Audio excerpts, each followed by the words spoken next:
The grand assembly hall of the Galactic Concord shimmered with refracted starlight, its translucent walls casting a serene, otherworldly glow.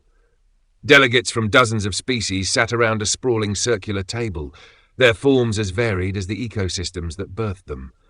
Some shimmered with bioluminescent patterns, others bristled with quills or shells.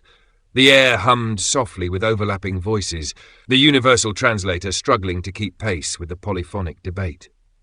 Ambassador Chavrik of the Levisk, his gelatinous form quivering as he absorbed a nutrient gel, tapped the edge of his podium.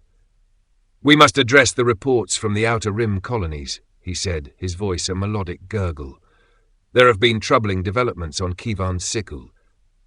The name of the planet drew murmurs across the hall. Kivan the Second was infamous, a planet with an atmosphere so caustic that it could dissolve most alloys, its surface a patchwork of toxic bogs and jagged outcroppings. No known species considered it habitable, much less worth visiting. "What troubling developments?" asked Vaktal, a hulking reptilian Korath with serrated scales. His 3 eyes blinked asynchronously, his forked tongue flicking in agitation. Chavrik hesitated, his gelatinous body rippling with unease. "There have been sightings." The murmurs grew louder. "What kind of sightings?" pressed Vaktal. "Humans," Chavrik said, his voice barely audible over the din. The room fell silent. Dozens of eyes, lenses and sensory stalks turned toward him in disbelief. Even the usually stoic delegation of the Mectri, whose mechanical exosuits rarely betrayed emotion, exchanged startled glances. "Humans," repeated Ambassador Telner of the Shavi, a bird-like species with feathers that glowed faintly. "On Kivan too? That is absurd. No one in their right mind would set foot on that planet." Chavrik's form quivered again. And yet they were there. Multiple witnesses from the orbital monitoring station confirmed it. They were foraging near the northern toxin fields. Foraging? Vaktal's voice was a low growl. For what? Resources? Fuel? Chavrik's response was slow, as if he himself struggled to believe it. Apparently, they were looking for spices. The room erupted into chaos. Delegates shouted over one another, their voices a cacophony of disbelief and confusion. Vaktal slammed his clawed hand on the table, the sound reverberating like a thunderclap. "Spices? Are you telling me they risked death for flavor?" Chavrik nodded solemnly. "The monitoring station intercepted their communications. They referred to a particular herb that only grows in the toxic bogs. According to their leader, it was meant to pair perfectly with steak." The absurdity of the statement left the room stunned. The Shavi ambassador ruffled his feathers in agitation. "This is madness. No rational species would endanger themselves for such trivialities." "But humans," murmured Jorsil of the Velthani, his bioluminescent tendrils flickering nervously, "are not rational. They are something else." A ripple of agreement spread through the room. Tales of human recklessness were well documented throughout the galaxy. Stories of their explorers venturing into uncharted regions, their soldiers surviving impossible battles, their scientists tinkering with forces beyond their understanding, all pointed to a species that defied conventional logic. But this was a new level of insanity. Ambassador Vlorth of the Korath leaned forward, his serrated scales glinting in the ambient light. "Do we have any historical context for this behavior? Have they always been so, driven by their appetites?" Before Chavrik could respond, the massive double doors at the far end of the hall hissed open. Every head turned as a human strode into the room. Ambassador David Harper cut an imposing figure. He was tall by galactic standards, his broad shoulders and easy gait exuding confidence. His well-tailored suit, adorned with subtle Earth emblems, contrasted sharply with the organic and mechanical garb of the other delegates. But it was his expression, a casual, almost mischievous grin, that unsettled the gathered aliens the most. "Ah, I see I've arrived just in time," Harper said, his voice cutting through the tense silence. He took a seat at the table, leaning back as if he were at a casual dinner party rather than a galactic assembly. The room remained silent, the weight of unspoken questions pressing down like a physical force. Finally, Vaktal spoke, his voice heavy with suspicion. "Is it true, Ambassador Harper? Did your people risk their lives on Kivan for food?" "Not exactly food," Harper corrected, his grin widening. "Seasoning." "Seasoning," repeated Vaktal, his serrated scales bristling with disbelief. "You risked your lives on Kivan too for seasoning?" Harper leaned back, utterly unbothered, his grin firmly in place. Risked and succeeded, he corrected smoothly, a hint of pride in his voice. You see, our theories suggested that the unique atmosphere and mineral composition of Kivan the Sek's soil would create the perfect conditions for a seasoning that would pair flawlessly with steak. He gave a small, self-satisfied shrug, and we were right. Vaktal's claws curled against the edge of the table. You actually willingly ventured into an environment that could kill you for flavor? Harper nodded, entirely unapologetic. This isn't new for us. Humans have always been willing to go to extreme lengths for flavor. This is madness, a voice echoed in disbelief. Harper's grin widened. He clasped his hands together and leaned forward, his eyes gleaming with amusement. Gentlemen, ladies, and distinguished others, let me assure you, seasoning is no trivial matter to humanity. In fact, you might say it's part of what makes us human. The room erupted once more, but Harper remained unfazed. He tapped the table lightly, his grin never faltering. Now, no need for such excitement. I'll be happy to explain, if you're willing to listen. And as the aliens reluctantly settled down, Harper's smile took on a knowing edge. He had their attention now, and he intended to keep it. The tension in the chamber thickened, pressing down like a tangible force as Ambassador David Harper leaned back in his seat. His relaxed posture contrasted starkly with the rigid forms of the alien delegates around him. Each one bore the unmistakable look of creatures grappling with disbelief, as if they had stumbled into a reality too absurd to fathom. Now, Harper began, his voice smooth, almost conversational, before I get into the details, there's one thing you need to understand about humans. To us, food is more than fuel. It's culture, history, identity, and sometimes it's the spark for, let's call it, spirited negotiation. The room stirred with murmurs of confusion. The delegates exchanged glances, their features reflecting a mix of emotions, curiosity, bewilderment, and a sliver of apprehension. Telnar of the Shavi tilted his radiant feathered head, the bioluminescent plumes glowing nervously, betraying his discomfort faintly and doubt. You mean to tell us, he said slowly, that your kind has fought wars over spices? Well, if you put it that way, it sounds bad, but, Harper said, leaning forward, his hands gesturing animatedly, let me paint you a picture. Thousands of years ago, humans discovered these wonderful things called spices. Cinnamon, pepper, nutmeg, cloves. They weren't just valuable, they were coveted. People believed spices had magical properties. They could preserve food, cure illnesses, and for some, they were a status symbol. A single pouch of spice could be worth its weight in gold. Shavrik of the Levis quivered faintly, his gelatinous form pulsing as he digested the information. Your species thought these spices were worth risking lives for. What exactly makes them so extraordinary? Harper's grin turned mischievous. Let's take cinnamon, for example. In desserts, it's divine. A steaming cup of coffee with a dash of cinnamon?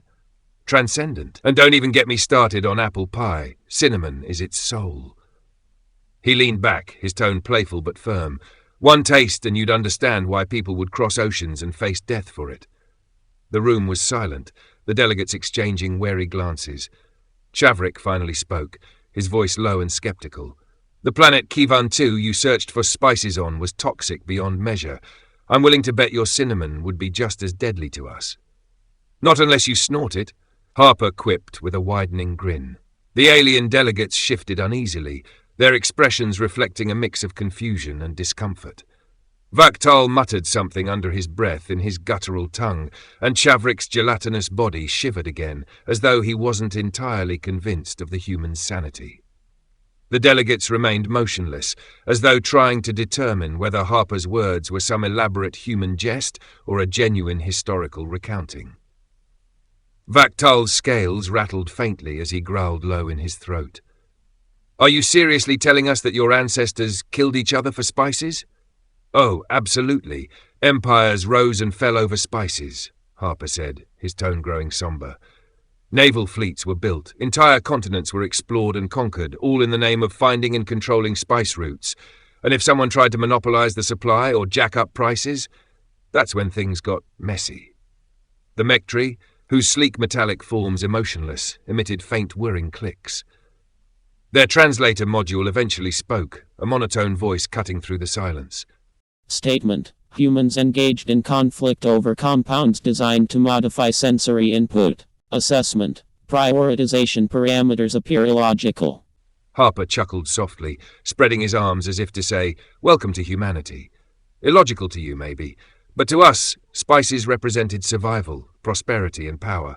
Back then, controlling the spice trade meant controlling wealth, alliances, and influence. The HFY ambassador's feathers rippled in a sharp burst of colour. And yet, this was not enough. Your species did not stop at spices. "Oh, we never stop," Harper said with a grin. "Let's talk about salt for a second. Plain, boring salt. A mineral, right? Nothing special. But to us, salt was life. It preserved food before refrigeration existed. It kept armies fed on long campaigns. It was so valuable that Roman soldiers were even paid in salt, what we called a salarium. That's where the word salary comes from." Vaktal's serrated scales rattled slightly. "Salarium? You paid warriors with grains of a rock?" Harper chuckled. "Not grains, per se. More like a portion of salt, enough to sustain them and their families. To us, it was as good as currency." Shavrik emitted a low, bubbling sound. "Salt? A substance that occurs naturally on many worlds?" "Exactly," Harper said, spreading his hands. "But back then, humans didn't have the luxury of finding it everywhere. Wars were fought over salt mines, trade routes, and access to it. Some cultures even used salt as currency. To us, it wasn't just a rock. It was the difference between thriving and starving." The room buzzed faintly with murmurs, the delegates clearly struggling to comprehend the sheer absurdity of what they were hearing. Harper's grin softened as he leaned forward, his tone shifting to something more serious. "Look, I get it. It sounds ridiculous, but that's how deeply ingrained it is in us. We've spent centuries shaping our world around things like flavor, scent, and texture. Food's not just about survival, it's about culture, identity. You can laugh at it, but when people are willing to sacrifice everything for a taste of something they can't get anywhere else, you start to realize how far humans will go when they want something." He let the words hang in the air before continuing, his voice quiet but intense. "It's not always rational, but it's real, and that's what makes us human." Though none of the delegates would say it aloud, one thought seemed to echo in every mind. If humanity would go to such lengths for mere flavor, what would they do if it was something that truly mattered? Vaktal's claws tapped against the table, his serrated scales trembling faintly. "This obsession of yours, it makes you reckless, dangerous, and unpredictable," Harper said lightly. "Don't forget unpredictable." Once more, the tension in the room was thick, as Harper's words sank in the minds of the alien delegates like a stone sinking in still water. Vaktal's serrated scales glinted under the dim lighting, his claws still resting on the table as if ready for some unseen threat. The others sat in a silence laced with unease, their expressions reflecting a kaleidoscope of feelings: disbelief, curiosity, and a growing sense of apprehension. "And it wasn't just spices or salt or potatoes," Harper continued, his voice calm but charged with purpose. "Let me tell you about tea." The Shavi ambassador Telnar tilted his head, his feathers rippling with faint gold hues. "Tea? Another seasoning?" Harper chuckled, shaking his head. "Not quite. Tea is a drink, a simple one, really. You take leaves, steep them in boiling water, and there you have it. But to humans, tea became far more than just a beverage. It became a symbol of trade, power, and even rebellion." Vaktal narrowed his eyes, his voice a low growl. "Rebellion?" "Oh, yes," Harper said with a smirk. "Back in the old days, there was this little incident called the Boston Tea Party. A colony of humans, taxed heavily by their rulers, decided they'd had enough, so they took an entire shipment of tea and dumped it into the harbor as a form of protest. That act helped spark a war for independence, a war that shaped the future of an entire nation." Telnar's feathers flared brightly, signaling shock. "You're telling me your people declared war over leaves? These must be some kind of extraordinary leaves, then." "It was not about leaves," Harper said, his tone growing serious. "It was about what those leaves represented. Freedom, autonomy, the right to make our own choices. Tea just happened to be the tipping point. The Mectri, their emotionless mechanical forms clicking softly, processed this information for several moments before their translator emitted a flat response. Assessment. Such irrational escalation over a resource of negligible value. Illogical.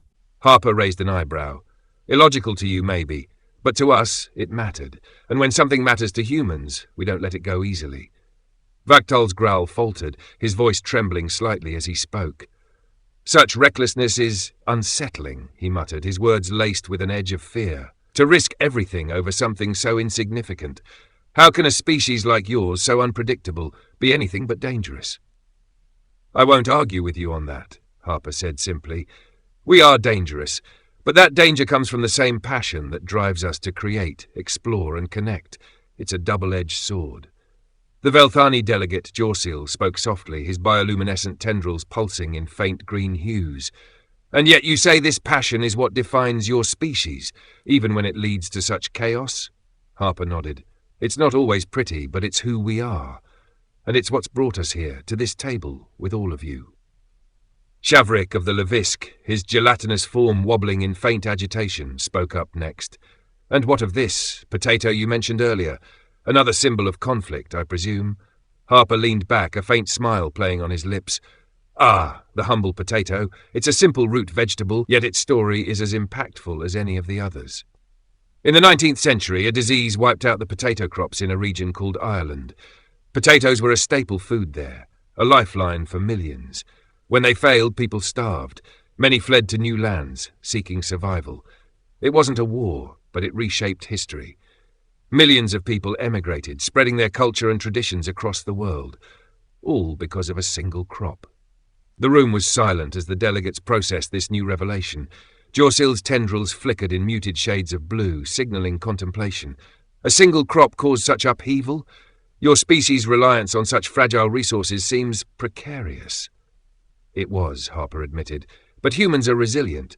We adapt, we learn, and we grow stronger. That's what we do. The potato famine was a tragedy, but it also showed how far we're willing to go to survive, and how deeply we're connected to the land and its bounty. Vaktal tapped his claws against the table, his voice a low rumble.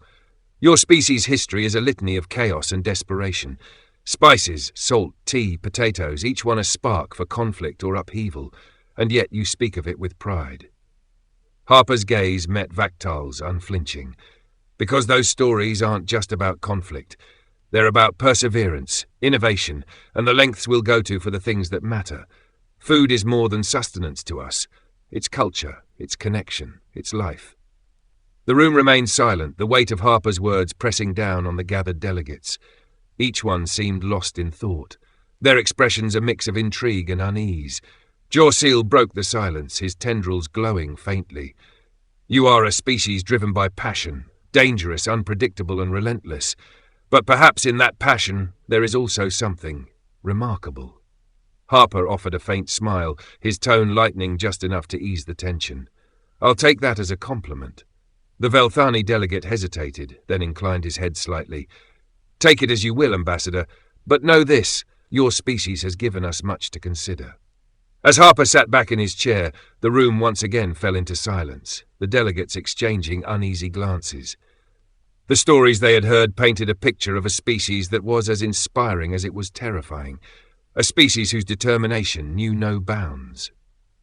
Harper's calm, almost conversational recounting of humanity's bizarre history unsettled the gathered alien delegates, their expressions ranging from cautious intrigue to outright disbelief. The Shavi ambassador, Telner, hissed softly, his feathers rippling in a flurry of violet and black. Human.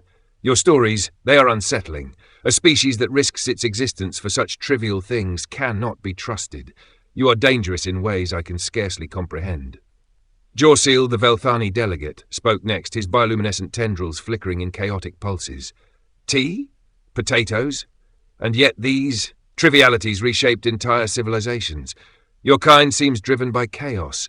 Your passion borders on insanity. Shavrik of the Levisk, his gelatinous form trembling in uneven ripples, chimed in with a voice that quivered like his body. You speak of survival, Ambassador, but what you describe is obsession. A species willing to go to war over leaves, over roots. What might you do for resources far more precious? Water, energy, land. The Mectri delegation emitted a faint whirring noise, their monotone translator breaking the stillness. Conclusion. Human behavior represents significant threat potential. Risk assessment, incalculable. This species operates on irrational parameters, prioritizing subjective values over logical survival strategies. Dangerous. Vaktal slammed a clawed hand on the table, his voice a sharp growl. You speak with pride of your resilience and passion, but all I see is recklessness. A species that will wage war for something as inconsequential as flavoring. You are not explorers, you are predators, unpredictable and volatile. What madness drives you? Harper leaned back, unfazed by the sharp accusations and fearful gazes. His voice remained calm, though a spark of defiance glinted in his eyes. You call it madness, we call it humanity, and I'm not going to pretend we're perfect, we're far from it. But that same madness you find so terrifying. It's also what drives us to survive against all odds, to innovate, to seek connection with others. Telnar hissed again, feathers trembling. Connection? How can anyone connect with a species so driven by chaos?